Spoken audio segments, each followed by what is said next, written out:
Hello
everyone, Josh from Broadline Trains with a new video. This video is the Berkshire review video, or episode 2 of the review series. I have added this video and the turbine video in a playlist titled the review series, as I have other plans to review my engines. Now, there is some background noises, and I have played around with background music, as you can hear. Please note, I'm trying my best with playing around with it. I'll eventually get better at it, and also please tell me what you guys think of it. So, with further ado, we are going to start with the history of the Berkshire. The word Berkshire in the railroading community is a famous word. Not only are there 2 Berkshires still running, but one of them were used in a movie titled The Polar Express. 1225 was partly used. There was some different modifications done to the actual movie model than the real life model. But I'm getting sidetracked, as I want to tell you guys that my Christmas video and all the videos that I posted during Christmas has helped me reach over 100 subscribers. And I just wanted to tell you guys, thank you.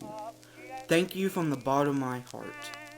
I am going to try my best to make better content for you guys over the next year and in the long future. So, with further ado, let's get back to the history that I was meant to tell you guys. Now, I am just going to lightly touch on the subject of Berkshire history. By Adam Burns from AmericanRare.com, which I will link down below, he written that the 284 Berkshire is perhaps one of the most beautiful steam designs ever built for medium and heavy duty service. He goes on to talk about how the locomotive class was very successful and utilized by several railroads. It is best remembered for its intended work on the Little Boston and Albany Railroad. The Boston and Albany locomotives, which here is a picture, were some of, if I believe, the biggest Berkshire locomotive ever built. Now, like I mentioned, I'm not going into all the history, as I don't want to get anybody offended on the words that I find on Google. This video is mainly about the locomotive we're looking at, 736. So, we're going to talk about Lionel's rendition of it. The beginning of the Berkshire was during the 1938 to 1940-ish era, known as simply pre-war. Pre-war locomotives were beautiful. We've gotten some of the most beautiful locomotives, such as the 700E. Now, after that terrible war, known as World War II, we got the 726. And here's a couple of pictures of the 226E and the 726.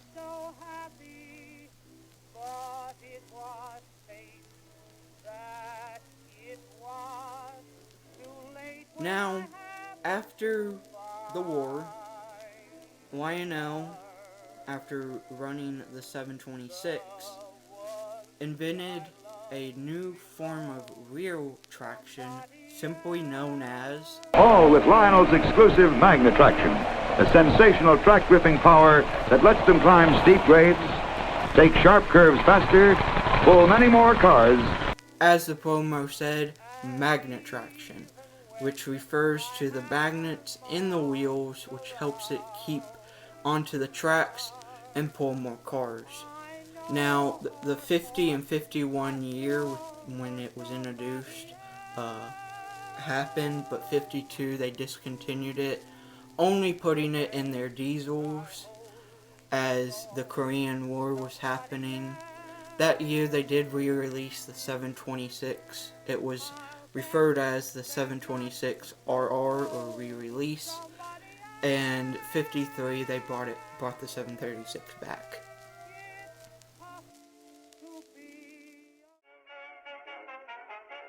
Right, as the video refers, this is the early version, which was produced in 1950 and 1951.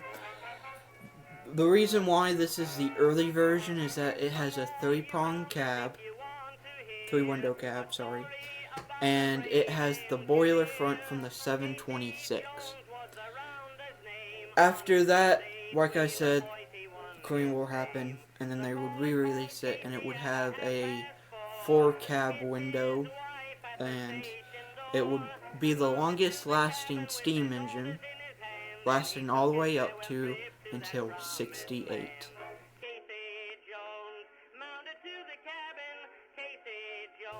Moving on from the variation segment, we are now going to the somewhat last segment of this video, which is the review. Now, I am going to start from the boiler front and work our way up to the cab. So, let's begin. So, like I said, this is a 726 cab front. There is a cow catcher, as we refer it here in America, flagpole stands, the grab iron, a bell, the green marker lights, and then on top you will see the E-unit switch, which is over here. And like I said, a E-unit works like this. You switch it to a direction when it's this way, and then when it's not, you save that direction, and it will run forward neutral, which sometimes works great for videography work, and then reverse. That's how an E-unit works. And then there is a whistle right here. Continuing on to the back, you will see the continuation of the grab iron, the whistle, a dome, a generator safety thing. I don't know what it's considered. Well, I do know what it's considered on a steam locomotive. I don't know what Lionel considered it. Then there is body castings of the vents. I don't know if you can see this one right here. There is 3 altogether. Now, let's move on to the other side so you guys can see a better view of that angle. Moving on from the other side, I do want to address the wheel arrangement theory here in the United States. How we classify our steam locomotives is if there's one wheel on both sides, it's a 2. On this locomotive, there's 4 drive wheels, so that would be considered 8. And then on the back, the trailing truck, there is 4 wheels, which in theory there's 2 wheels on one side and on the other side. Moving on from that, you will see the grab iron from the front of the engine, which was shown earlier, continuing all the way up to the cab. The motor, which is right here, as I mentioned, this system that this locomotive uses is not the same system. This system is used on the 671 series, which was another famous series of locomotives. 671, 681, 2020, and 682, which I have done a video review on the 671 and 682. You can go watch those videos in the playlist linked below. What they use for motorization is a somewhat of a worm gear. There's a worm gear that is attached, that is in the engine, which I'll kind of show a picture here, and the motor goes to that worm gear and turns it. I will talk about this later, so this is somewhat important. But we're going to continue moving on from there. Alright, so just like the 671, the 736 would have came with a 2671W. Now, this engine that I got did not have a tender with it, which was okay. I do plan on getting a tender for it. And I might ask you guys in a poll what tender you guys want me to get for this locomotive. Should I go with a 2671W or the 726 whistle, which I don't remember the number off the top of my head. It's the same for the 773. I think I have a picture of it, which I'll post here.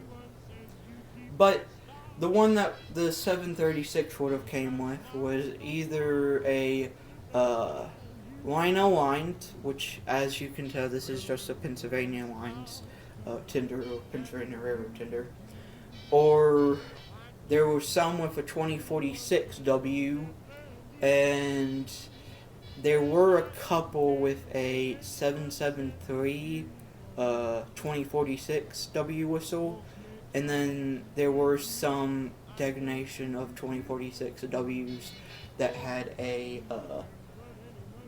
marking known as a 736W. I already did a review on this tender, so I'm not going to go into the complete history of the tenders. But if you do want to see it, like I previously mentioned, you can go watch the 682 and 671 review for the pilot of the review series. Now let's move on and talk about a locomotive that you're currently looking at. And then we will get into the running session, which I'll have to tell you guys some bad news in.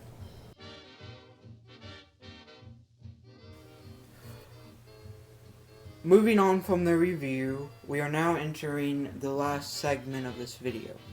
Now, I do need to talk about the engine in front of us, and then I will get into the bad news. I know I mentioned it before, but we need to talk about the locomotive you're looking at. Because if it wasn't for this locomotive, and actually two locomotives, I would have never gotten into this hobby and an HO locomotive set. But this was my first ever Lionel locomotive, and it is, in fact, a Berkshire.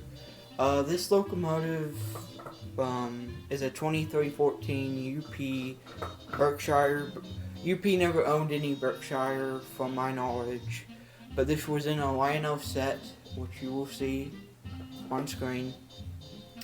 I didn't get the set. The only two items that I got from that set was this locomotive, and then I have the tender over here in the shunting yards, or whatever, freight yard. Here's the tank car. That would have came with that set. So that's basically it. This locomotive is entering 20 years. I kind of wanted to have it in the background as another engine.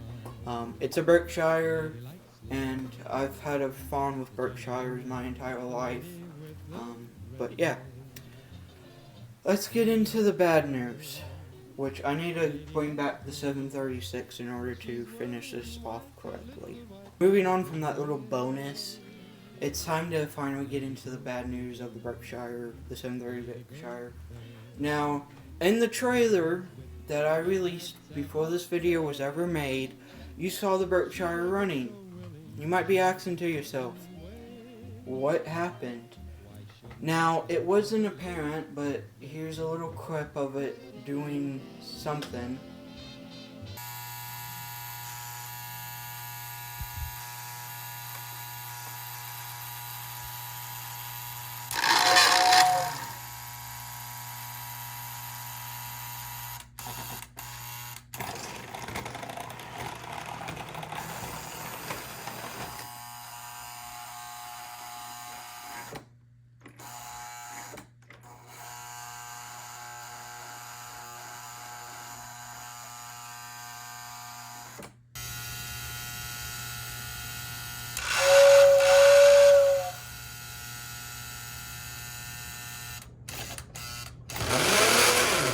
You can tell the cab moved. Now, you might be wondering, okay, is that normal? It looks normal. No, it's not. The motor that goes to the worm gear aren't lining up properly, which is causing the motor to do this. And for the sake of the engine, I cannot run it in this state. I am very sorry. This happened honestly on Christmas Day when I got it. The first noticeable sign that this happened was when the locomotive took a curve and stopped because it seized up. It was immediately taken apart and nothing showed up. It wasn't until we put it back on the track that it did it the second time, and I wasn't worried. So, me being 100% dumb, I pushed it and it started running. That was wrong number one. It wouldn't do it anymore until when I got back after Christmas. The locomotive would stop and the motor would just ramp like you saw. And I started getting nervous. It wasn't until I showed a family member the video and he had some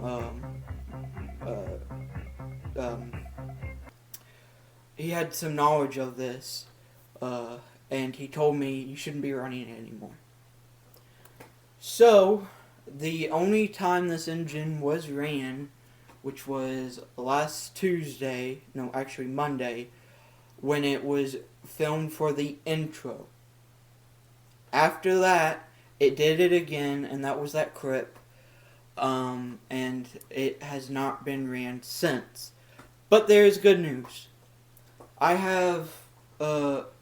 am planning on trying to get a conversion kit for this, and it's probably going to be taken apart because I got some green jewels for it. And I might try to film it, I don't know yet, of it taken apart. But I really feel bad for you guys because I know you guys enjoyed seeing the running part of my locomotives. So I can't do it. I don't feel comfortable damaging that worm gear. And maybe I will make it up to you guys because I do plan on making a part 2 of it just simply running. And we will probably have the aluminum passenger cars, as you see in the background, running with it when it's 100% restored. I do have some plans to seal up the boiler front, which I know some people are probably going to be mad, but you know, I don't plan on selling these locomotives, and if you go look, tons of people have already done it. They've done a different technique, but we're going to be doing some plastering around this circle of it and sealing that up. And the only way you can change out the light bulb is unscrewing it, but you know what? I don't see the point on opening that boiler front because it's most likely going to end up being damaged. So we're going to sear it up, and that will probably be it. I guess I will put some, like, bloopers or something. Something. But I hope you guys enjoyed this video. I enjoy making these for you guys. And with that being said, this is Broadline Trains signing off for the first 2024 video. I will catch you guys later, and I do have a surprise after this video, which you will see a couple minutes after this video. That video has already been done. It's of a new accessory that's been added to the logo. So, further ado, I'll see you guys later. Bye.